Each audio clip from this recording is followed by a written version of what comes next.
जैसा कि हम सभी को पता है कि 9 अप्रैल से शुरू हुआ पोषण पखवाड़ा दिवस और इसका 8वां संस्करण हम 2026 में मना रहे हैं, जिसका उद्देश्य है पोषण और प्रारंभिक बाल देखभाल करना।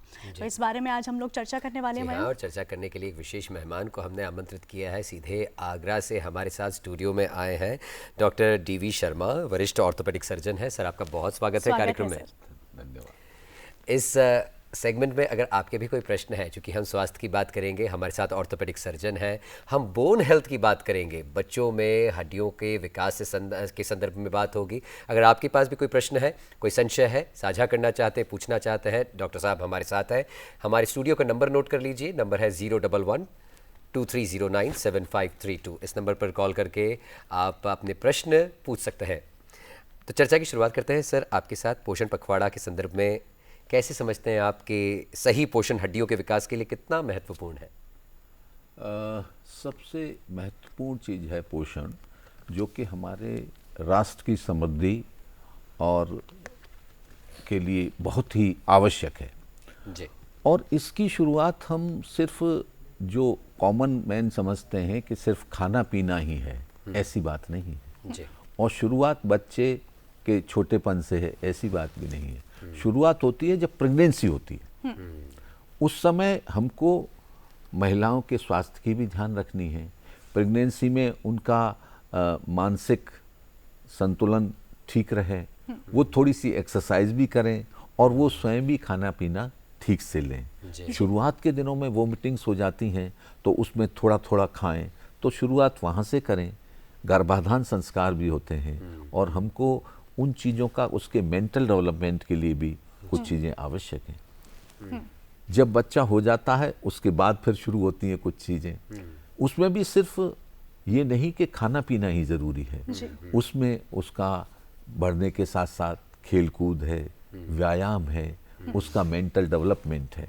हमको पोषण को तीनों एंगल से देखना पड़ेगा, सिर्फ खाना पीना ही नहीं, उसकी एक्सरसाइजेज भी और उसका ब्रेन डेवलपमेंट भी।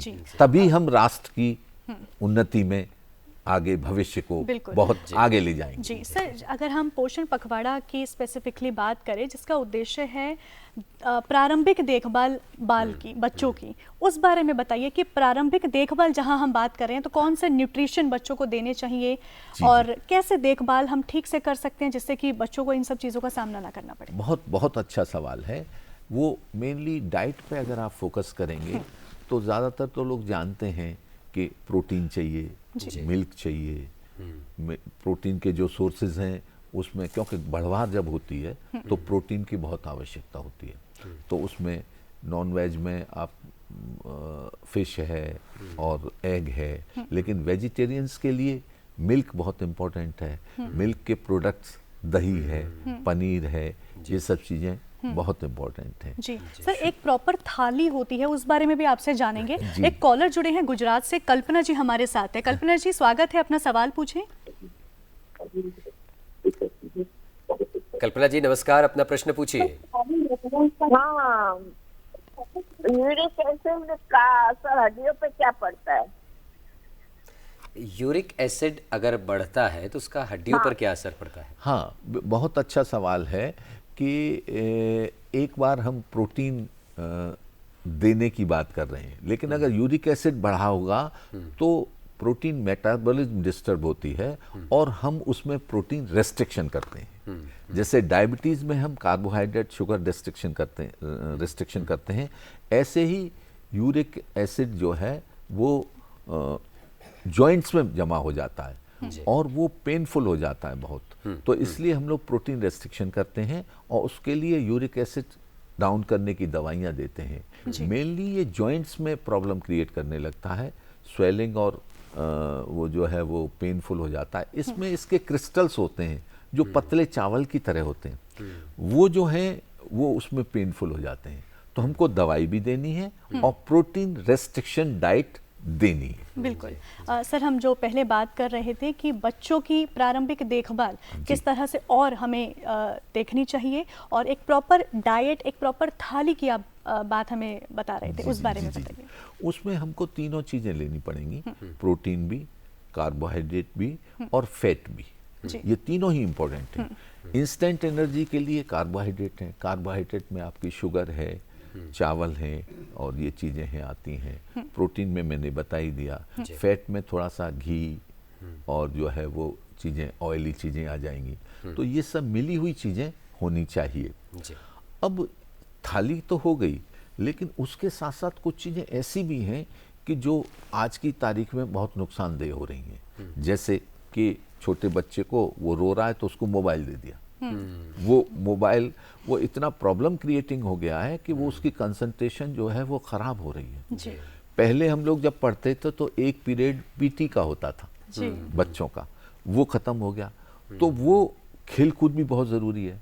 और उसके साथ साथ विटामिन डी का जो सबसे फ्री वाला सोर्स है धूप है, तो 10-5 मिनट के लिए बच्चों को खेलना, 10 मिनट एटलीस्ट बच्चों के लिए तो बहुत ज़रूरी है। वो नेचुरल सोर्स जो मिल रहा नेचुरल है, सोर्स है विटामिन डी का, जो हड्डियों को मजबूत करेगा। खेल कूद आपकी मसल पावर को करेगा, लेकिन विटामिन डी और कैल्शियम आपको धूप से मिलेगा। Vitamin D, doctor Sharma, calcium और विटामिन डी नो डाउट ये कहा जाता है कि बच्चों के लिए ज़रूरी है, पोषण के लिए ज़रूरी है। तो सरल भाषा में किन किन पदार्थों से ये मिल सकता है? ये कैल्शियम और प्रोटीन जो है, जैसे ग्रीनी वेजिटेबल्स हैं, आपके मिल्क प्रोडक्ट्स हैं, और वो प्रोटीन वाले जो फिश और एग उसमें भी है, तो इनके डाइट में इंक्लूड करने से मिलता है। एक और बात है, इमोशनल भी इसमें इम्पोर्टेंट चीज़ है कि बच्चों को मेड पर रख देते हैं, आप टाइम ही नहीं दे रहे, आपका बॉन्डिंग ही नहीं हो रही, और फिर आप कह रहे हैं कि बच्चे हमारी सुनते नहीं। वो पूरे दिन मेड के साथ रहा, कह रही है, दोनों जब काम कर रहे हैं तो वो उनको समय का कुछ इस तरह करना पड़ेगा कि बच्चों से बॉन्डिंग बढ़े। जी, अगर हम चाहते हैं कि बच्चा हमारी सुने तो हमें पहले बच्चों की सुननी पड़ेगी। और ये बात मुझे उससे भी लिंक होती नजर आ रही है, जब आशा ताई की हम बात कर रहे थे, आशा ताई ने भी ये कहा है कि मैं खुद घर पर स्वादिष्ट भोजन इसलिए बनाती हूँ ताकि बच्चे घर का खाएं, और पोषक आहार लें। एक कॉलर हमारे साथ जुड़ गए हैं हरदोई से, वीर सिंह जी हमारे साथ जुड़े हैं। सर, आपका स्वागत है, अपना सवाल पूछें। सर, मैं सीनियर सिटीजन हूँ सर, वीरपाल सिंह बोल रहा हूँ जी। मैं एक सीनियर सिटीजन हूँ जी। मैं ये पूछना चाहता हूँ, जो सीनियर सिटीजन है, हड्डियों की, अपने बोन्स की सुरक्षा के लिए उनको किस प्रकार का एक्सरसाइज करना चाहिए? एक्सरसाइज के बारे में पूछ रहे हैं, सीनियर सिटीजन। हाँ, बहुत अच्छा सवाल किया है। सीनियर सिटीजन के लिए दो चीज़ें बहुत इम्पोर्टेंट हैं जी। सिर्फ एक्सरसाइज ही इम्पोर्टेंट नहीं है, उनकी ब्रेन की एक्सरसाइज भी बहुत इम्पोर्टेंट है, और उनकी बैलेंसिंग एक्सरसाइज भी बहुत इम्पोर्टेंट है। सीनियर सिटीजन जो है, उनकी पैरों की मसल्स, जिसको हम सार्कोपिनिया कहते हैं, वो जो उसमें मसल्स गलने लगती हैं आफ्टर 70, तो स्पेशली आपको ये करनी पड़ेंगी एक्सरसाइज जो है पैरों के लिए, जिससे आपकी बैलेंसिंग हो। जी। और ब्रेन के लिए भी कुछ एक्सरसाइज, प्राणायाम और वो करनी पड़ेंगी, जिससे कि आपकी वो हो। अब इन्होंने सवाल पूछा है तो मैं 10 सेकंड में एक ऐसी एक्सरसाइज बता रहा हूँ जो एडल्ट्स के लिए तो है ही है, सीनियर सिटीजन्स के लिए है। उसमें उनका ब्रेन डेवलपमेंट भी होगा, लंग्स की कैपेसिटी भी बढ़ेगी और पैरों की भी बढ़ेगी। देखिए, मैं देर तक ओम बोलूंगा, आप बोल सकते। मैंने पैर ऊपर किए और ये अपने पैरों को और टाइट किया, घुटने को और टाइट किया। अब मैं देर तक ओम बोलूंगा, जितनी देर तक आप बोल सकें उसकी प्रैक्टिस करेंगे। जी। ओ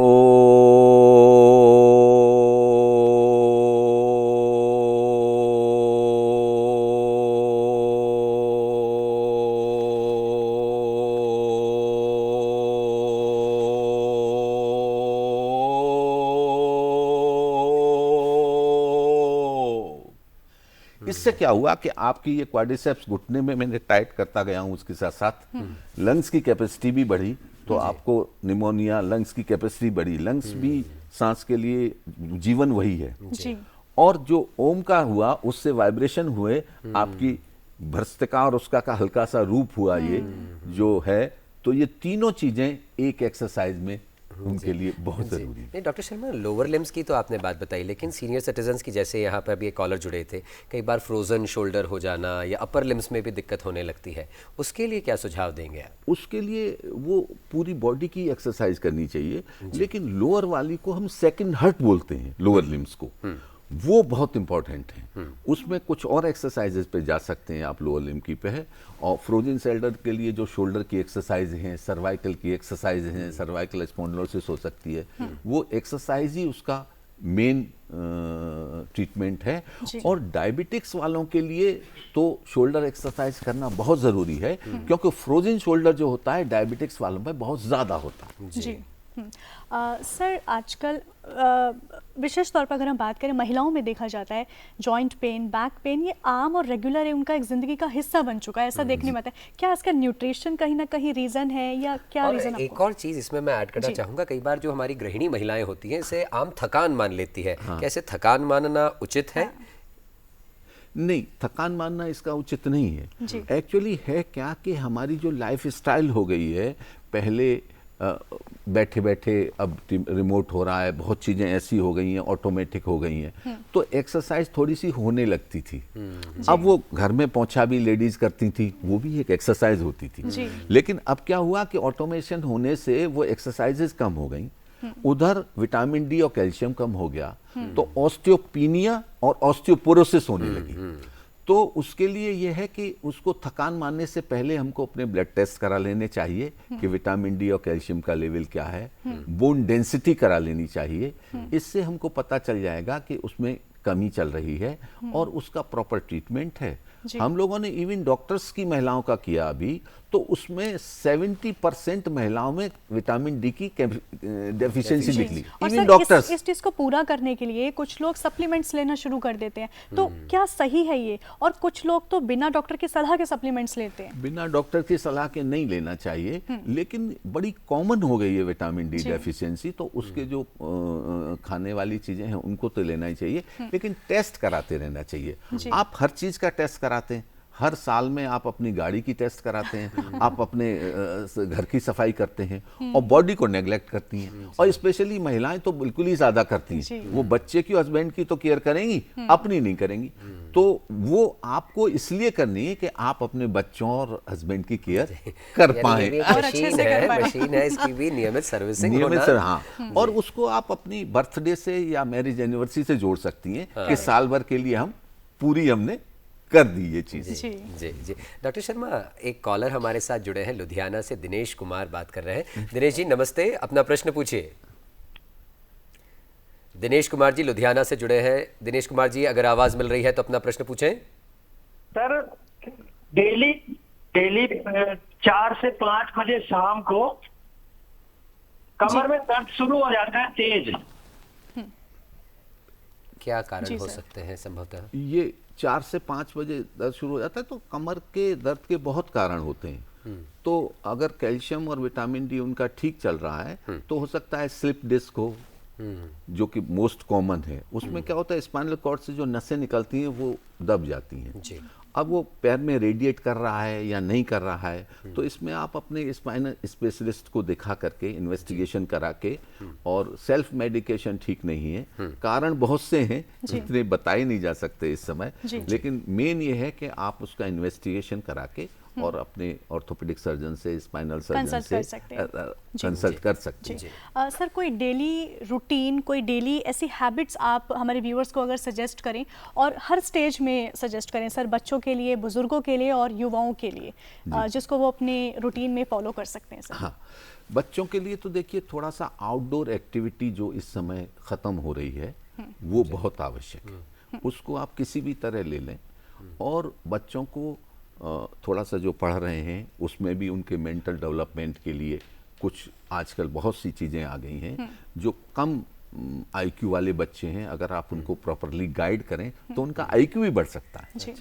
और जहाँ एडल्ट हैं उनको एक्चुअली भाग दौड़ वाली ज़िंदगी है, उसमें एग्जीक्यूटिव्स हैं, उनको टाइम ही नहीं है एक्सरसाइज के लिए, उनको घूमने के लिए टाइम ही नहीं है। तो मैंने जो अभी जो एक्सरसाइज बताई जो सीनियर सिटीजन वाले के लिए, वो अगर आप वो 5-7 बार कर लेंगे तो उनका काम चल जाएगा। जी। अब आते हैं सीनियर सिटीजन्स, उनको थोड़ा ज्यादा ध्यान देना होगा। जी। क्योंकि वो उनकी मसल्स गल रही हैं, उनकी अल्जाइमर उनको हो रही है। तो इस एक्सरसाइज के अलावा उनको जैसे एड़ी पे चलना, पंजे ऊपर करके, या पंजों पे चलना, तो उससे और मसल स्ट्रेंथ हुई। और उसके बाद ये एक्सरसाइज हुई, वॉकिंग उनके लिए अच्छे एयर में वॉकिंग हो गई। उसके बाद उनको बैलेंसिंग एक्सरसाइज कुछ करनी है।